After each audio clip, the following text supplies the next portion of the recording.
Olá, seja muito bem-vindo ao canal Reformado. Aqui você aprenderá a teologia de uma maneira simples. Inscreva-se, deixe seu like e o compartilhe. Vamos para o vídeo. Irmãos, abramos a palavra de Deus no livro de Gênesis, capítulo 1, verso 1. Nós vamos ler versos 1 e 2. Estamos dando início a uma série de mensagens expositivas nos 11 capítulos iniciais do livro de Gênesis.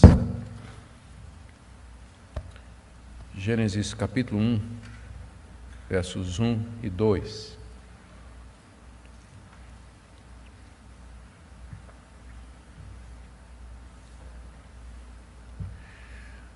Ouçamos a leitura.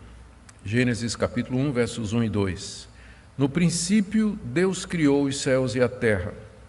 A terra era sem forma e vazia. Havia trevas sobre a face do abismo, e o Espírito de Deus se movia sobre as águas. Oremos. Senhor, nós estamos diante das palavras iniciais da Tua grande revelação, e quão profundas e desafiadoras elas são. Nós queremos pedir entendimento, nós queremos pedir discernimento espiritual, à medida que nós tentamos entender todos os mistérios que aqui estão revelados e ficar em paz com relação àqueles que não estão. Nós pedimos, ó Pai, que Tu nos guardes e abençoes na série de mensagens que queremos fazer nesse livro, de maneira que traga entendimento, que traga fortalecimento à nossa fé, compreensão da nossa fé. É o que nós te pedimos em nome de Jesus. Amém. Queridos, conforme dito, nós iniciamos hoje, pela manhã, uma série de mensagens no livro de Gênesis. Não no livro todo, mas nós vamos do capítulo 1 até o capítulo 11. Pode ser que, se chegarmos no final do capítulo 11 e a gente perceber que foi bem, porque isso aqui é um desafio para mim. Eu nunca preguei expositivamente em Gênesis. Então, se até o capítulo 11 a gente vê que está indo bem, dando certo, a gente arrisca até os 50, não é? O livro de Gênesis está dividido em duas grandes partes. Primeiro, a história de como tudo começou, capítulo 1 até o capítulo 11, e depois a história de Abraão e os seus descendentes, que é do capítulo 12 até o capítulo 50. Então, vamos começar modestamente. O alvo é modesto, é apenas do capítulo 1 até o capítulo 11. Se Deus nos der graça, quem sabe a gente vai até o final do livro todo. Esses capítulos iniciais de Gênesis, capítulos de 1 a 11, também chamados de a história primeva, ou história primordial, primeira história, trata de temas extremamente cruciais para a fé cristã.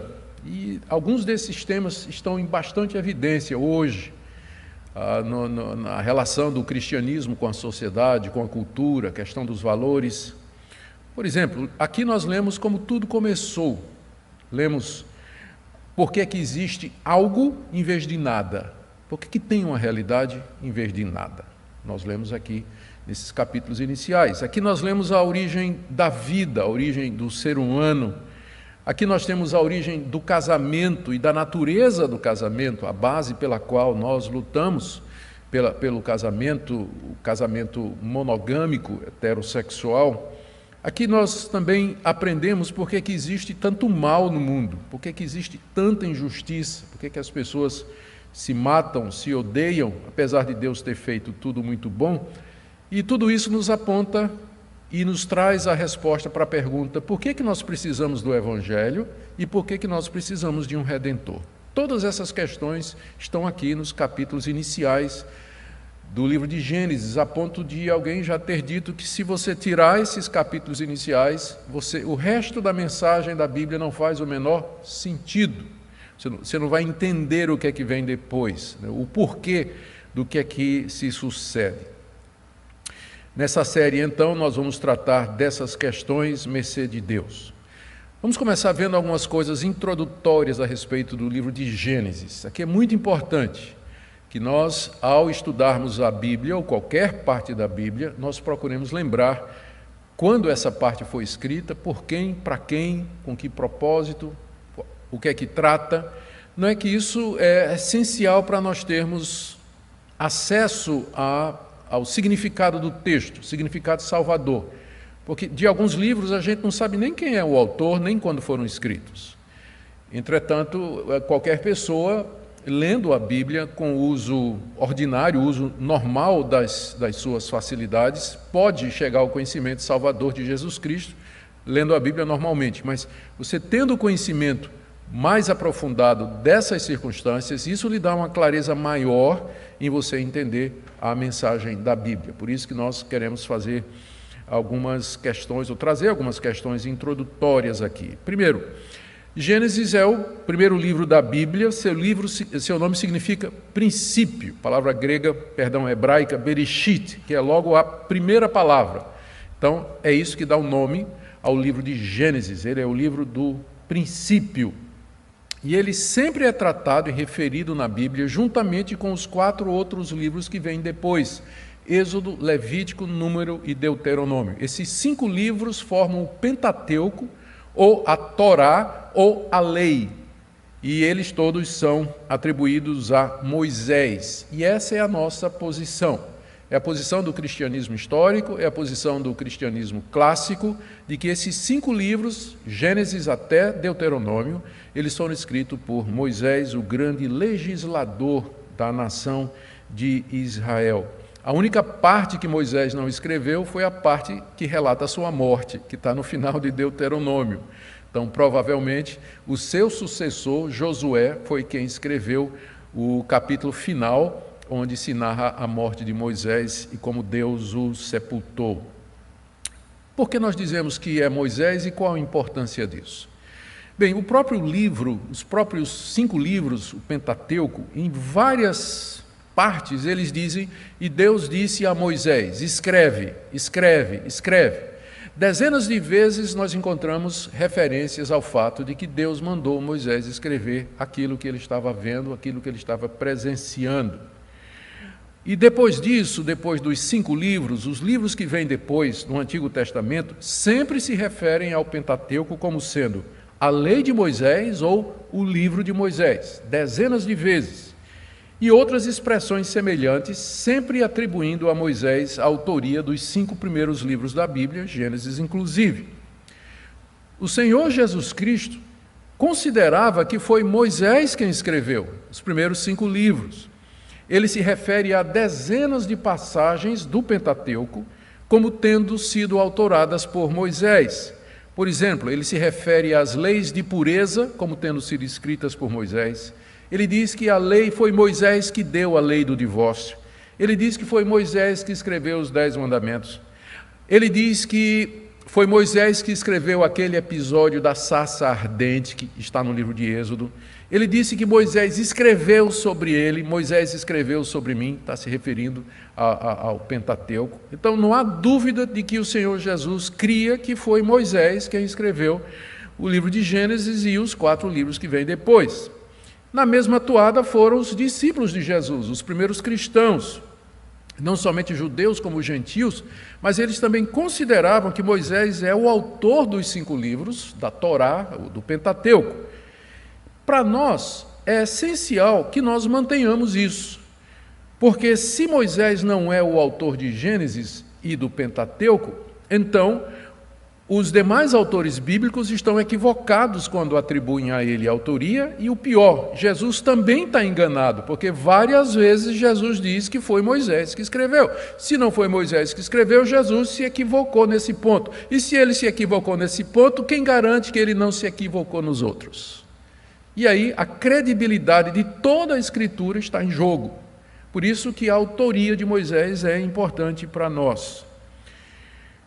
Moisés escreveu esses 5 livros, Gênesis a Deuteronômio, durante os 40 anos que Israel permaneceu no deserto. Foram 40 anos de peregrinação, de viagens, onde Deus revelou-se à nação de Israel, sustentou aquele povo durante 40 anos com pão caído do céu, fez sinais e prodígios e estabeleceu a autoridade de Moisés. Nós temos convicção bem clara de que, pelo menos o livro de Deuteronômio, ele foi escrito às vésperas da entrada na Terra Prometida. Moisés já sabia que não ia entrar na Terra Prometida, e ele fez vários discursos, 5 discursos, ali nas planícies de Moabe, à beira do rio Jordão. Do outro lado estava a cidade de Jericó. Ele fez 5 grandes discursos que compõem o livro de Deuteronômio, preparando o povo para entrar na terra prometida. É chamado de Deuteronômio, é uma combinação de 2 palavras gregas, que significa repetir a lei, ou a lei de novo, onde Moisés repete tudo o que ele disse de Gênesis até o livro de Levítico. Então, ali, prestes a entrar na terra prometida, quando todo o povo estava se preparando para atravessar o Jordão e entrar na terra prometida. É nessa ocasião que ele escreve o último livro, Gênesis, tendo sido escrito um pouco antes também. Com que propósito, então, Moisés teria tido o trabalho de escrever esses 5 livros no deserto, preparando ou às vésperas do povo entrar na terra prometida? Nós podemos pensar em várias razões, sem entrar na questão divina, de que o plano de Deus era que tudo isso ficasse registrado para toda a história, para nós hoje que estamos aqui. Mas sem entrar nessa perspectiva divina, quais seriam, humanamente falando, as razões pelas quais Moisés teria escrito esse livro? Primeiro, ele queria reorientar a visão de mundo dos israelitas. Os filhos de Abraão tinham passado 400 anos no Egito, e lá eles tinham adorado outros deuses. Eles tinham aprendido a ver o mundo como os egípcios viam. Eles tinham adorado a natureza, eles tinham perdido o conceito de Deus. Quando Moisés foi lá dizer para eles, o Deus dos seus pais me mandou aqui, quem é esse Deus? Os israelitas foram, durante 400 anos, reorientados a pensar de uma maneira diferente daquela de Abraão, Isaque e Jacó. Então, era preciso que eles tivessem por escrito, um relato por escrito, da origem da fé deles, como tudo começou, quem é Deus, a aliança de Deus com os seus pais, as promessas que Deus tinha feito para eles, a lei de Deus. Era preciso dar tudo isso. Reorientar a visão daquele povo. Segundo, Moisés quer explicar a origem de certas leis que com certeza pareceriam muito estranhas para aquele povo que tinha passado tanto tempo no Egito. Por exemplo, por que guardar o sábado? Nós vamos ler, porque Deus criou o mundo em 6 dias e descansou no 7º. Ou por que ser fiel no casamento? Porque Deus só criou um homem e só criou uma mulher. Não criou 2 homens e uma mulher, nem uma mulher e 2 homens. Ele criou o primeiro casal. Então, essa é a razão pela qual não adulterarás. Por que tem pena de morte? Porque Deus fez o homem à sua imagem e semelhança. E Deus zela pela vida. Deus é pró-vida. Deus é pró-vida. Por que é proibido adorar a Deus através de imagens? Nós durante 400 anos adoramos lá no Egito através de imagens. Por que agora essa proibição? Porque Deus é espírito, Ele não é a natureza, Ele já existia antes de tudo que há, Ele é que criou todas as coisas. Você não pode adorar a natureza em vez de adorar o Criador.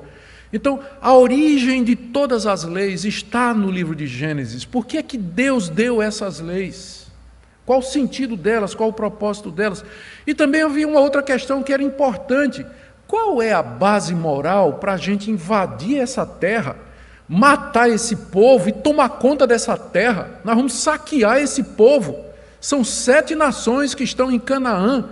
E Deus está mandando que a gente vá lá, destrua essas nações e se aposse da terra deles, da riqueza deles, das vinhas. Por que isso? Resposta: porque Deus criou a terra. Ele criou tudo o que existe, portanto Ele dá a quem Ele quer. Ele pode fazer da terra o que Ele quiser. Por isso Ele está dando a vocês essa terra. É dele para Ele dar a quem quiser. A escritura do universo está na mão de Deus. Ele dá a quem Ele quer. E além do mais, como Ele é o Criador do homem, e porque o homem caiu, Deus se reserva o direito de julgar as nações, de castigar as nações, e vocês vão entrar como instrumento do juízo de Deus contra esses povos que se desviaram dele. Era preciso explicar aos israelitas qual é a base moral pela qual eles iam entrar ali naquela terra e destruir todas aquelas nações e tomar posse da terra deles. Era preciso mostrar também a superioridade de Deus aos deuses do Egito e aos deuses dos cananeus, os povos que habitavam naquela terra. Lá no Egito, os israelitas tinham adorado o Deus Sol, mas agora eles vão aprender que Deus criou o Sol. Deus criou o sol. Deus é superior a todos os deuses do Egito e superior aos deuses que eles vão encontrar ali em Canaã, que são adorados por aqueles povos. Porque nós, eles poderiam perguntar, porque diante de tantas nações, o poderoso Egito, a grande Mesopotâmia, por que somente a nós Deus escolheu? E a resposta está no livro de Gênesis. Porque ele amou Abraão, ele chamou Abraão, escolheu Abraão de entre todos e disse: eu faço uma aliança contigo e com a tua descendência. Entende por que Gênesis é importante? Ele dá a base de tudo mais, ele explica tudo. E o povo precisava saber isso antes de entrar na terra prometida. Precisava saber que Deus tinha feito uma aliança com Abraão e com seus descendentes, que Deus tinha prometido dar aquela terra. Há 400 anos atrás, Deus tinha prometido que aquela terra seria deles. Deus fez uma aliança que tinha condições que precisavam ser obedecidas e tinha também promessas, e a mais importante era de que deles viria aquele que seria o Salvador do mundo. Em tua descendência serão benditas todas as nações da terra. Por isso que Moisés escreveu Gênesis. Por isso que ele escreveu antes de entrarem na terra prometida. Por isso que Gênesis está na Bíblia. Por isso que o nome é Como Tudo Começou, o início de tudo. Por isso que sem Gênesis o resto da Bíblia não faz sentido. Não faz sentido. A gente pergunta, né, como é que Moisés soube de tudo isso? Quais foram as fontes que Moisés usou para escrever? Ele certamente não estava lá no início, né? Então como é que ele sabe que foram 7 dias? Como é que ele sabe a sequência? Ele não estava lá no jardim quando o homem caiu. Quais são as fontes de informação para Moisés ter escrito esse livro? Com certeza, em primeiro lugar, revelações diretas de Deus. O tempo todo, no Pentateuco, Moisés aparece como sendo aquele com quem Deus falava, como quem fala com seu amigo. Deus aparecia a Moisés e eles conversavam cara a cara, cara a cara. Então, quanta coisa Moisés não recebeu diretamente de Deus. Além disso, haviam as tradições orais que remontavam lá ao próprio Éden. Adão passou para os seus filhos, o que é que aconteceu? Que passaram para os seus filhos de geração em geração, Deus preservando até que chegasse em Moisés a tradição oral daquilo que tinha acontecido lá no início, o testemunho ocular de quem esteve lá, Adão e Eva, até chegar a Moisés. Já tinha algumas fontes escritas, inclusive, que circulavam com algumas dessas histórias. Nós lemos no Pentateuco menção ao livro dos justos. Livro dos justos. Que livro é esse? A gente não tem ideia, mas é uma fonte escrita que talvez foi usada por Moisés para compor o Pentateuco e que remonta lá ao começo. É verdade que havia relatos da criação entre outros povos, nós sabemos disso. Além do livro de Gênesis, você encontra relato entre os sumérios, você encontra relatos babilônicos e dos egípcios a respeito de como tudo começou, de como as coisas tiveram origem. E Moisés era versado em toda a sabedoria e toda a ciência do Egito, nos diz lá o livro de Êxodo. Ele foi criado na corte de Faraó, ele tinha acesso a todas essas cosmogonias, é o nome que a gente dá, a origem dos céus, ou teogonias, a origem dos deuses. Isso era comum naqueles povos, Moisés tinha acesso a tudo isso.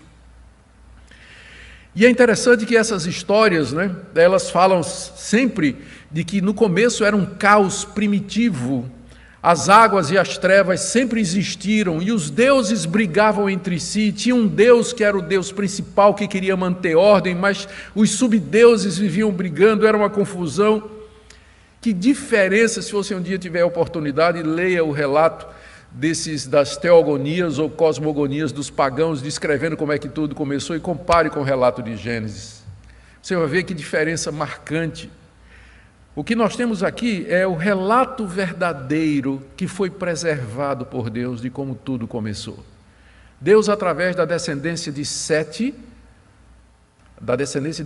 uma vez que Abel morreu, da descendência de Sete, Deus veio preservando via Noé e até chegar em Moisés, que relatou e que serve de base, então, para o livro de Gênesis que nós temos aqui. Então, estas são algumas questões iniciais a respeito do livro de Gênesis. Elas são importantes porque nos dão o quadro maior. e vão nos ajudar a entender algumas das coisas que nós encontramos aqui nesses capítulos iniciais. Depois, vencidas essas questões, vamos então ver primeiro o que Moisés ensina sobre Deus, nesses 2 versículos. No princípio, Deus criou os céus e a terra. A terra era sem forma e vazia, havia trevas sobre a face do abismo e o Espírito de Deus se movia sobre as águas. O que nós aprendemos sobre Deus a partir desse relato? Primeiro, que Deus sempre existiu. Você nota que Moisés aqui não explica a origem de Deus, ele apresenta Deus. No princípio, Deus. Quem Deus é, de onde ele veio, nenhuma palavra. Deus é apresentado como sendo autoexistente, como sendo eterno, não tem princípio, não tem fim. Ele já existia antes do mundo ser criado. Em contraste com os deuses do Antigo Oriente, nessas teogonias que eu falei, que de alguma forma foram gerados do caos da matéria, que viviam em conflito entre si, o Deus de Israel é simplesmente apresentado como aquele Deus autoexistente, para quem não se precisa dar explicação. Por isso que o nome dele mais adiante, quando ele se revela, é esse, Yahweh. Eu sou o que sou.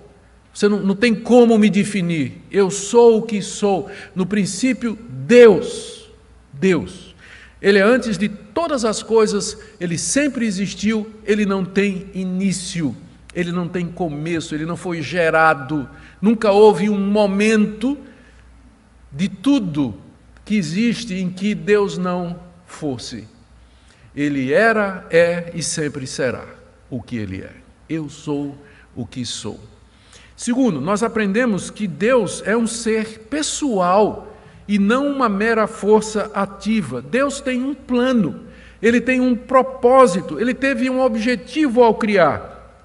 Ele não criou tudo o que existe por mero capricho, como a gente vê nessas teogonias e cosmogonias pagãs. Ele tinha um alvo, porque Moisés diz aqui, no princípio, Deus criou. Se tem um princípio, é porque tem um fim. É porque tem um propósito, tem um objetivo, senão não faz sentido falar em princípio. No começo, Deus criou todas as coisas, mas ele criou então com algum objetivo, porque se tem um começo, tem um fim. Logo, Deus não é uma força impessoal, uma força ativa que está operando no meio da criação.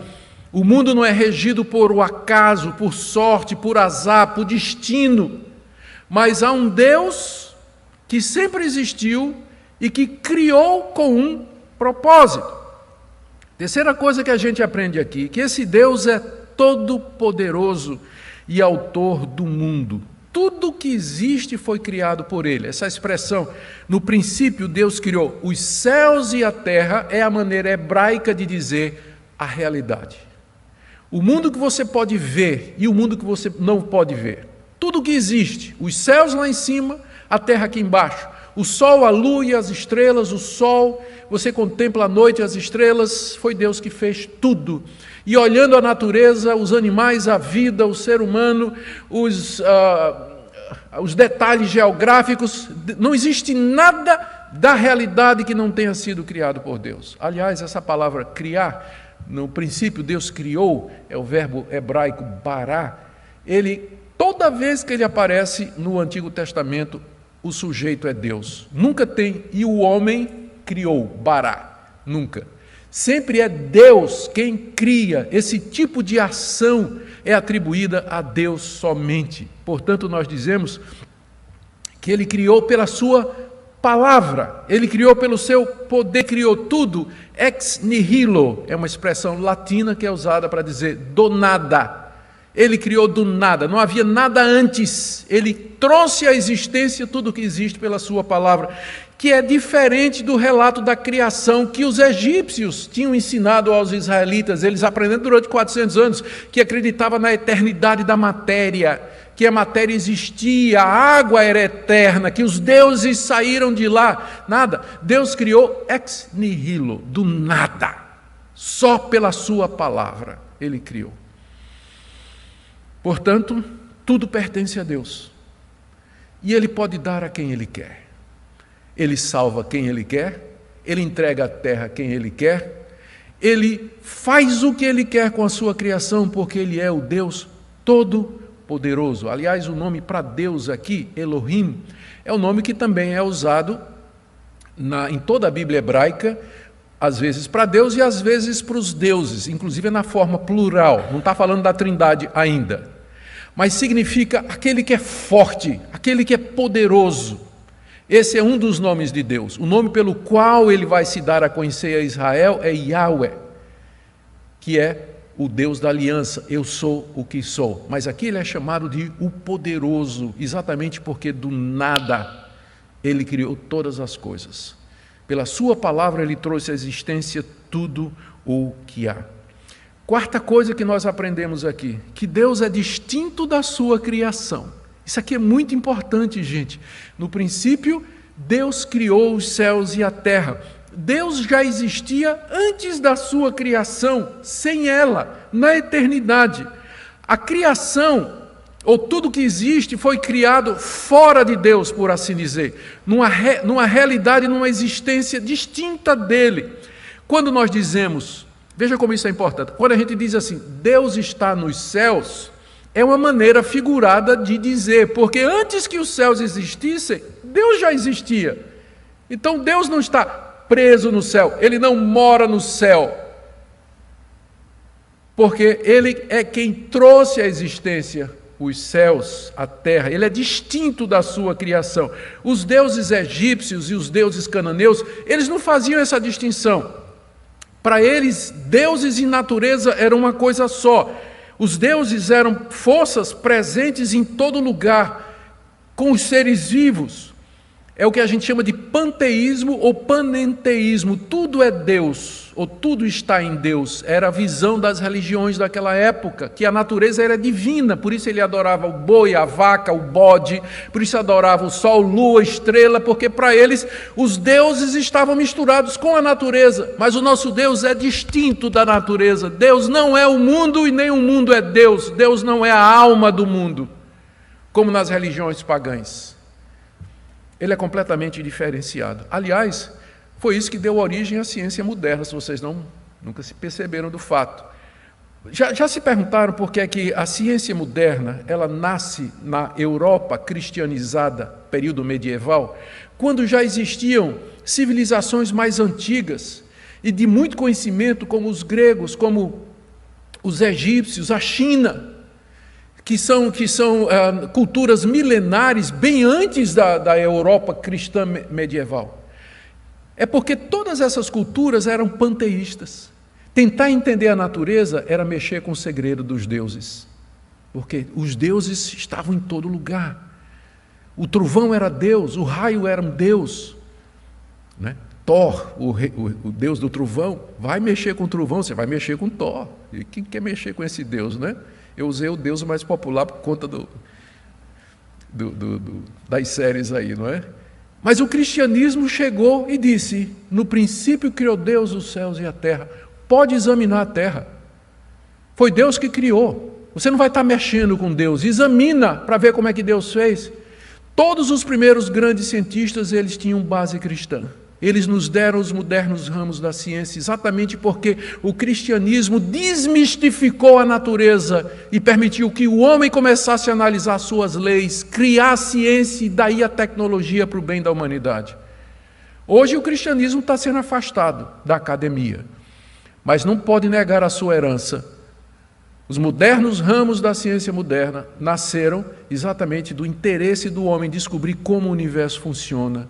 Isso só foi possível porque o cristianismo desmistificou, desdeificou a natureza e disse, Deus não é a natureza, nem a natureza é Deus. Deus criou toda a realidade.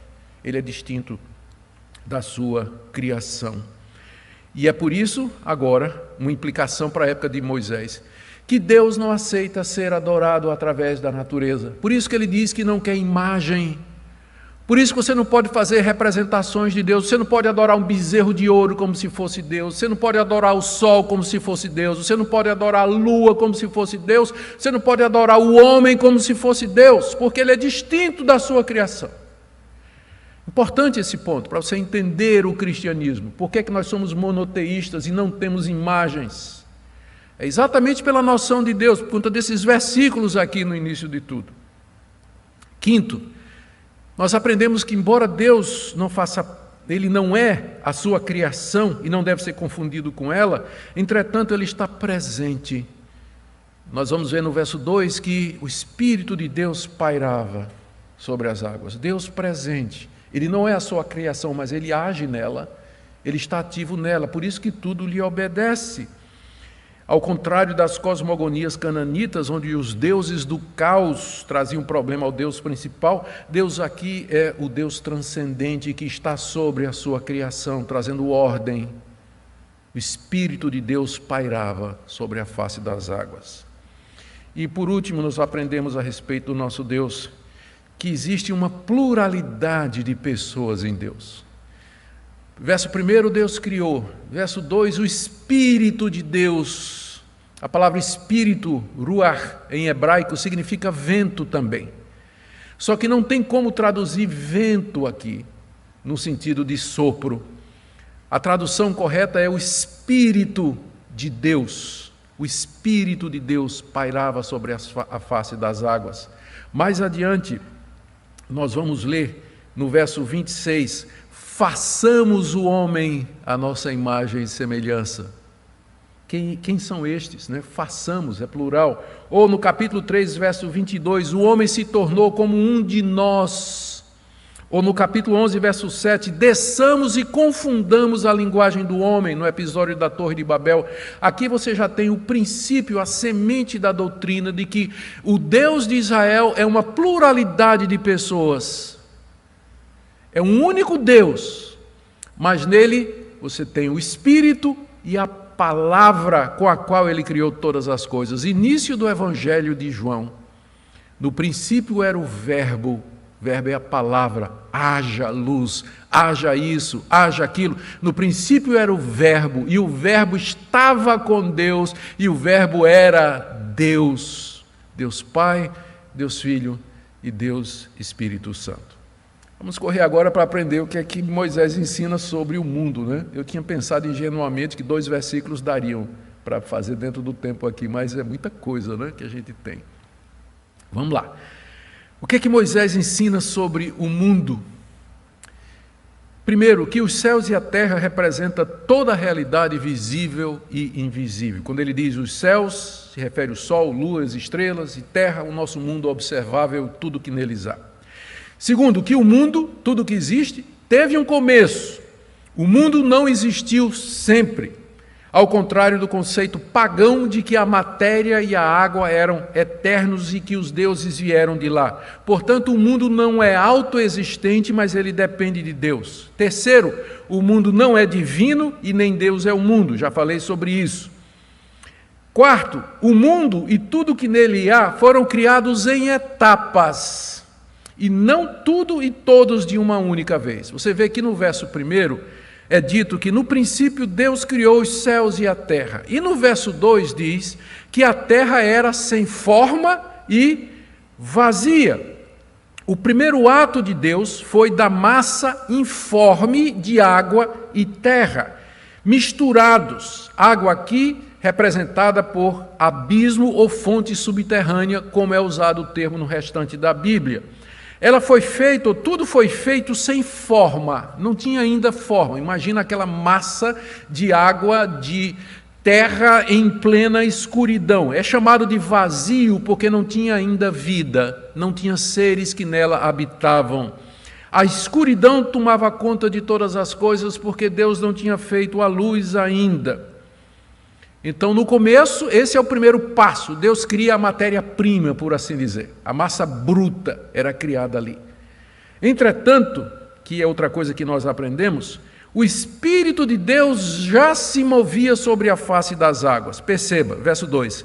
A terra era sem forma e vazia, havia trevas sobre a face do abismo. Que abismo é esse? Resposta na frase seguinte. E o Espírito de Deus se movia sobre o abismo, sobre as águas. A palavra abismo aqui representa as águas. Então, toda aquela massa sem forma, convoluta, mas o Espírito de Deus se movia sobre eles. Essa frase aqui, o Espírito de Deus se movia, esse verbo ele é usado várias vezes na Bíblia hebraica para significar uma ave chocando o seu ninho. Uma ave gigantesca sobre o seu ninho, chocando os ovos, preparando para que eles venham à luz. É o mesmo verbo que é usado aqui, o Espírito de Deus sobre a criação, sobre a massa informe, preparando para o próximo passo, que serão os 6 dias, onde Deus vai criar tudo direitinho, que é o que nós veremos na próxima mensagem, se Deus permitir. Espírito de Deus,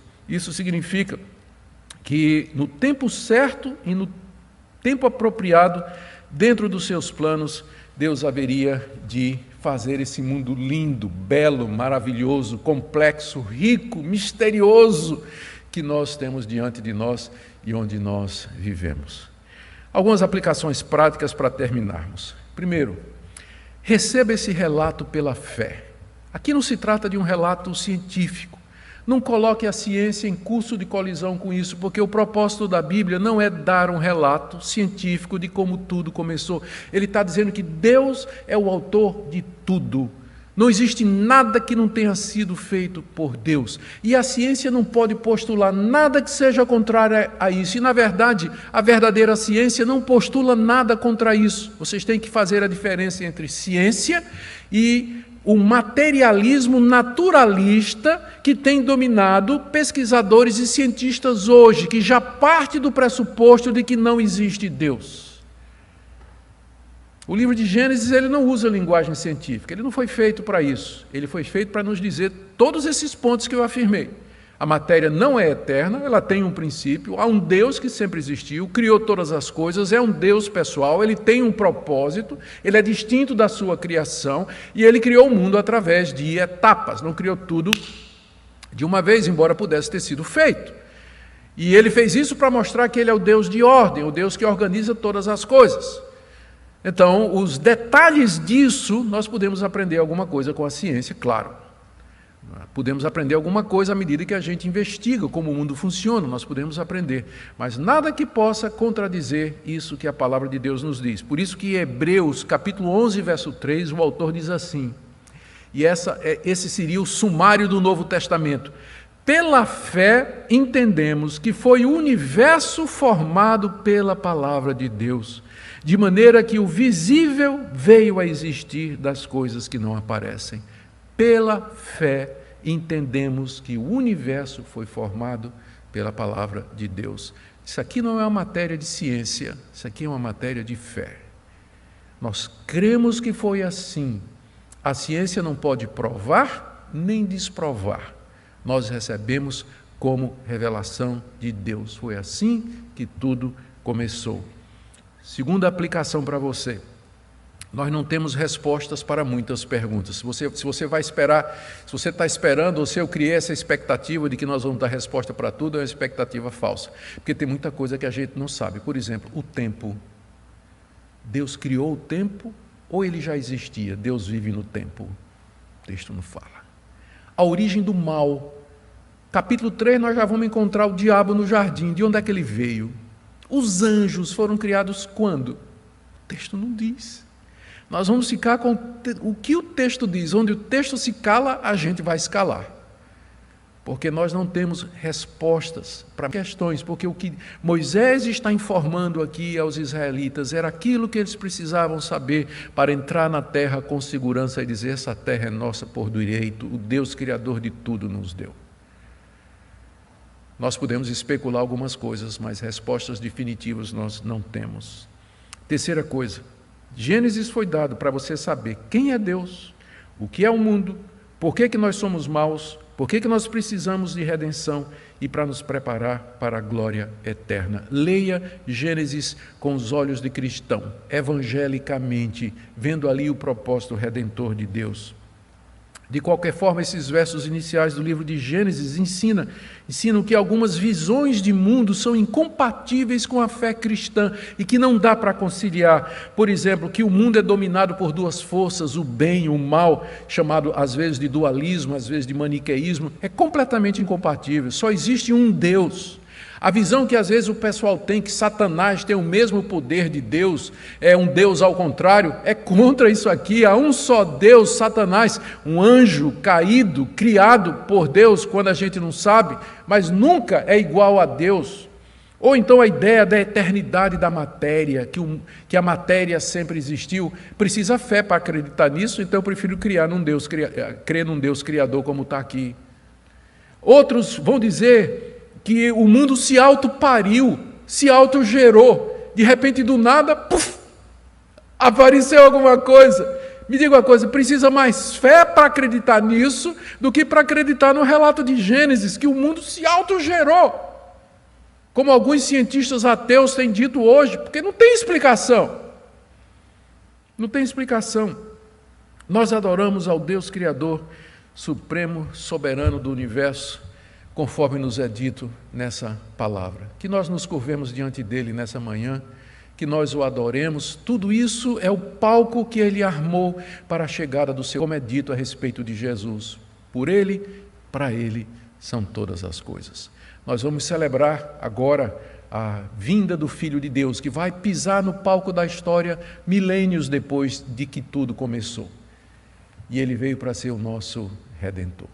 Amém? Nós vamos orar e em seguida passaremos à celebração da ceia. Nosso Deus, nós bendizemos o teu nome, porque tu és o único Deus verdadeiro, autor e criador de tudo.